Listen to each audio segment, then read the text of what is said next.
कुछ लोगों का कथन है कि नारायण और विष्णु एक ही हैं।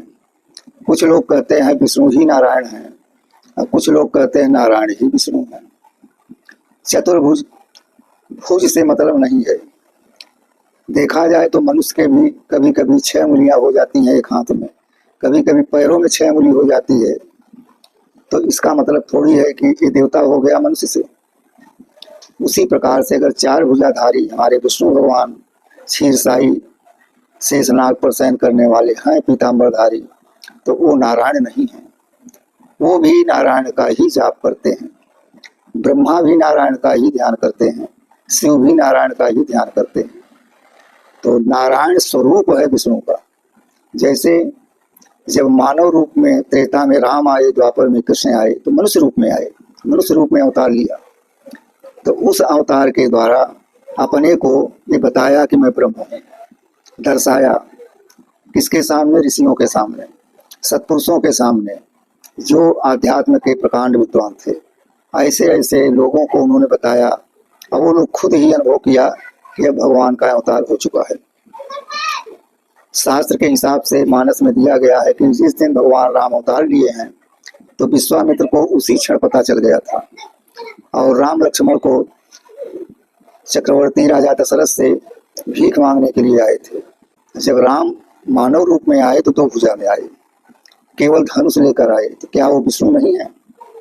वो भी विष्णु के अवतार हैं, लेकिन नारायण नहीं है। कृष्ण 2 हाथ लेकर आए, 2 पैर लेकर आए, बंसी लेकर आए, तो क्या वो विष्णु नहीं है? वो भी विष्णु है। तो कहने का मतलब यह है कि जो अवतार ले लेता है वो नारायण नहीं होता, और जो अवतार से अलग है, जो सृष्टि से अलग है, जो स्वयं निरंकार है, वही नारायण है। भजन किसका किया जाए? यदि सत्पुरुषों के पास जाओगे तो नारायण का भजन बताएंगे, अगर आप विद्वानों के पास जाएंगे तो विष्णु का बताएंगे, और नीचे स्तर पर आएंगे, जैसे देहातों में उपरहित होते हैं, गुरु होते हैं कान फूंकने वाले, वो राम को बताएंगे, कृष्ण को बताएंगे, शिव को बताएंगे, विष्णु को भी बताएंगे। तो ये भाव की बात है। आप जिस किसी देव का जाप करेंगे, पूजन करेंगे, जिस देवताओं में आप आस्था रखेंगे, वो सारा कर्म आपको नारायण ही के पास जाएगा। तो इसमें भ्रम करने की कोई बात नहीं है। मन लगना चाहिए किसी देव या किसी देवी के ऊपर, वो आपको ले जाके नारायण पर ही रखेगा। क्यों? नारायण सर्वोच्च है, सर्वोत्तम है, वो संकल्प मात्री है। वो पूरे संसार को संकल्प के द्वारा तैयार कर देता है और संकल्प के द्वारा सबको खत्म भी कर देता है।